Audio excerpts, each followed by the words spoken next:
చూస్తాం. దేవుడే మనకు ఆధారం. కాబట్టి దేవుని మీద ఆధారపడి జీవించే వాళ్ళు ఏ సహాయం కావాలన్న నరమాత్రపు వాళ్ళ వైపు కనులెత్తి చూడకుండా దేవుని మీద ఆధారపడి జీవిస్తారు. వారికి ప్రభు సహాయం చేస్తారు. వారు ఆశీర్వాదకరంగా సాగిపోతారు.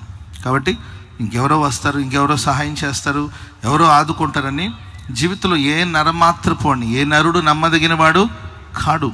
కాబట్టి మనుషులను నమ్ముట కంటే యెహోవాను ఆశ్రయించుట మేలు. కాబట్టి బాతు గుర్తుపట్టిందండి. పనివాళ్ళు పిల్లలు చేస్తానంటారు, చేయరు, వస్తానంటారు, రారు.